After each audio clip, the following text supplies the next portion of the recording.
إن الحمد لله نحمده ونستعينه ونستهديه ونستغفره ونعوذ بالله من شرور أنفسنا وسيئات أعمالنا من يهده الله فلا مضل له ومن يضلل فلا هادي له وأشهد أن لا إله إلا الله وحده لا شريك له وأشهد أن محمدًا عبده ورسوله صلى الله عليه وسلم يا أيها الذين آمنوا اتقوا الله حق تقاته ولا تموتن إلا وأنتم مسلمون يا أيها الناس اتقوا ربكم الذي خلقكم من نفس واحدة وخلق منها زوجها وبث منهما رجالا كثيرا ونساء واتقوا الله الذي تساءلون به والأرحام إن الله كان عليكم رقيبا يا أيها الذين آمنوا اتقوا الله وقولوا قولا سديدا يصلح لكم أعمالكم ويغفر لكم ذنوبكم ومن يطع الله ورسوله فقد فاز فوزا عظيما أما بعد. My dear respected brothers and sisters in Islam, before we begin, try to fill any gaps or any spaces in front of you or around you to make room for the brothers in the back. The masjid is pretty full. Today, my brothers and sisters, we talk about one of the great topics in Islam. There are few, if any, topics greater than this subject. We know the deen of Allah subhanahu wa ta'ala is here to raise an ummah. An ummah that is made up of societies. And within these societies are families. And within these families are a mother, a father, and children. One of the greatest commandments in the deen of Allah subhanahu wa ta'ala is the commandment to be dutiful to the parents, to provide excellent and kind treatment to one's parents. When the Prophet sallallahu alayhi wasallam was asked, when he was asked about the best of deeds, ما أحب الأعمال إلى الله, he said, الصلاة على وقتها, the prayer, establishing the prayer on its due time. And then he said, بر الوالدين, to be dutiful to the parents. And then he said, الجهاد في سبيل الله. So being dutiful to the parents is one of the pathways to Jannah, is one of the great acts of worship, is one of the great commandments Allah subhanahu wa ta'ala not only instructed to Ummah Mohammed, to previous nations and to previous prophets, as Allah subhanahu wa ta'ala, He said, وَإِذْ أَخَذْنَا مِيثَاقَ بَنِي إِسْرَائِيلَ لَا تَعْبُدُونَ إِلَّا اللَّهَ وَبِالْوَالِدَيْنِ إِحْسَانًا. Allah subhanahu wa ta'ala, He says, and remember and recall the covenant that Allah subhanahu wa ta'ala made with the children of Israel, that they do not worship none but Allah subhanahu wa ta'ala, and that they be dutiful to their parents, that they provide kind treatment to their parents. Allah subhanahu wa ta'ala, He also said, وَوَصَّيْنَا الْإِنسَانَ بِوَالِدَيْهِ حَمَلَتْهُ أُمُّهُ وَهْنًا عَلَى وَهْنٍ وفصاله في عامين أن اشكر لي ولوالديك إلي المصير. Allah subhanahu wa ta'ala, He instructed mankind at large to provide excellent and kind treatment to one's parents. And Allah subhanahu wa ta'ala reminds us of the mother who carried the child in her womb, hardship upon hardship. And then after that, 2 years before weaning him. You know, in previous times, There was no such thing as a formula. There was no such thing as any form of feeding the child outside of breastfeeding. The child had to be breastfed, whether his mother or another. So the weaning was for 2 years. And then Allah subhanahu wa ta'ala instructs us, Anishkur li wa liwalidayka ilayya al-masir. And be grateful to me, to Allah subhanahu wa ta'ala, and to your parents. We live in an era, we live in a time period of selfishness, of self-centeredness. Many of the youth and many of the people today, they see themselves like they're the center of the world. They forget all what their parents have done for them.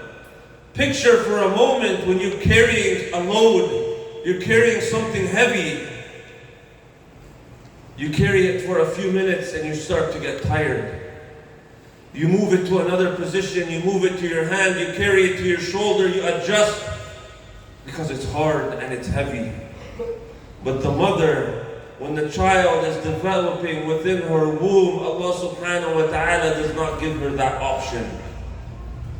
The baby is not moved from one spot to another. The hardship cannot be stopped if she is uncomfortable or she is in pain. This is the experience of the mother just alone with the child in the womb, let alone the birth, let alone the delivery. When she goes into labor and the baby is neither out or neither in, there's many pains and many hardships. And the mother has the baby, and she has, after pain and suffering, she's eager to love and nurture and care for the baby and oversee his sickness and his crying and his feeding and his changing of his clothes and his bathing and so on and so on. An extremely dependent child, but yet the mother goes above and beyond to care for this child and nurture them to be a toddler and teach them and guide them. And the father out in the world working, providing and caring and raising and overseeing, and years of sweat, blood and tears for this child to grow up, for this child to make it in the world. They hope and wish for their child to be someone better than them. And yet the child grows up and we see signs of ungratefulness. We see signs of uquq, disappointing and harming and upsetting of the parents. Do you realize the right of the parent upon you? You cannot fulfill. You cannot fulfill all that they have done for you. How is it possible that you come and you upset them so casually, as if they're a friend, as if they're somebody, anybody? The parent has to be held on a pedestal, has to be treated with the best of treatment. The Prophet sallallahu alayhi wa sallam, when he said about akbar al-kaba'ir, Akbar al-kaba'ir, process that for a second. When he was asked about the greatest of the major sins, he said, al-ishraq billah, to take partners with Allah subhanahu wa ta'ala. And then he said, uquq al-walidain. Uquq al-walidain, from the great major sins. But yet many of us casually mistreat our parents, casually treat our parents like they're any random person. My dear brothers and sisters, when I ask you, why be dutiful to your parents? Some people might respond and say, I just want them to, be happy. I just want them to get off my back. I want them to leave me alone. I want them to, so on and so forth. This is not dutiful to your parents. You're dutiful to your parents with ikhlas, with sincerity, because you were commanded to do so by Allah subhanahu wa ta'ala. As Allah subhanahu wa ta'ala, He said, وَقَضَى رَبُّكَ أَلَّا تَعْبُدُوا إِلَّا إِيَّاهُ وَبِالْوَالِدَيْنِ إِحْسَانًا وَبِالْوَالِدَيْنِ إِحْسَانًا. A commandment from Allah subhanahu wa ta'ala. Allah subhanahu wa ta'ala decreed that you worship none but Him and that you be dutiful to your parents. You treat your parents with the best of treatment. إِمَّا يَبْلُغَنَّ عِنْدَكَ الْكِبَرْ أَحَدُهُمَا أَوْ كِلَاهُمَا فلا تقل لهما أف ولا تنهرهما وقل لهما قولا كريما. Allah subhanahu wa ta'ala gives us details. He says they will reach old age, either one of them or both of them. So when you care for them, فلا تقل لهما أف. Don't even say uff. ولا تنهرهما. Don't even raise your voice or yell. وقل لهما قولا كريما. Be gentle with nice words. And Allah subhanahu wa ta'ala goes on to say, وَاخْفِضْ لَهُمَا جَنَاحَ الذُّلِّ مِنَ الرَّحْمَةِ وَاخْفِضْ لَهُمَا جَنَاحَ الذُّلِّ مِنَ الرَّحْمَةِ وَقُلْ رَبِّ ارْحَمْهُمَا كَمَا رَبَّيَانِي صَغِيرًا. Your parents, they raised you. They gave you everything. Be merciful. Be gentle. Be kind to your parents. أقول ما تسمعون واستغفر الله لي ولكم فاستغفروه.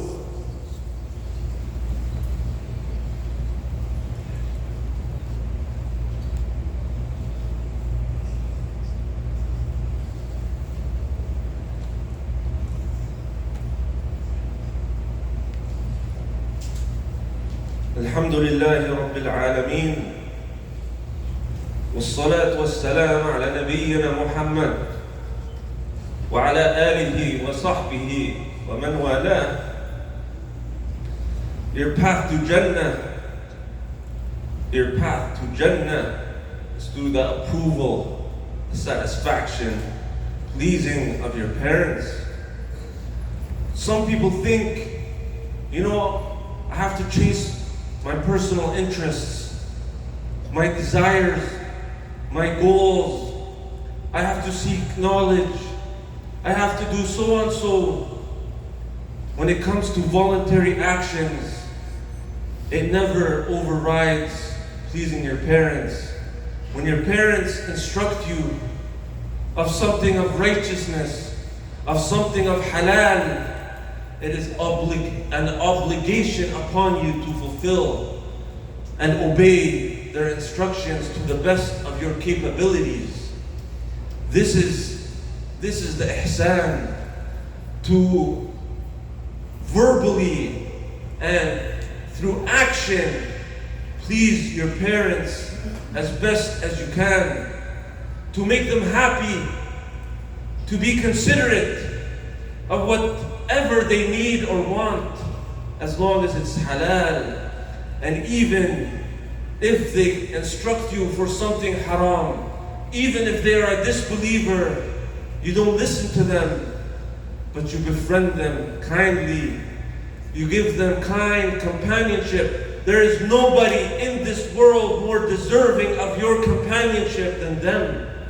When a man came to the Prophet ﷺ and he asked him, who is most deserving of your companionship? He said, Ummak. He said, then who? He said, Thumma Ummak. Then who? Thumma Ummak. 3 times your mother, and then your mother, and then your mother. And then he said, then who? Thumma Abak. And then your father. There's no people in this world that have cared and loved you and been more merciful upon you unlike them. Who should you maintain constant contact with, a constant relationship with? Who is more deserving of your friendship and your time? A man came to Al-Hasan one day and he said, I'm studying the Quran and my mother is waiting to have dinner with me. And Al-Hasan, he said, it is more beloved to me to go have dinner with my mother and make her happy than go on a voluntary pilgrimage. A voluntary Hajj is more beloved,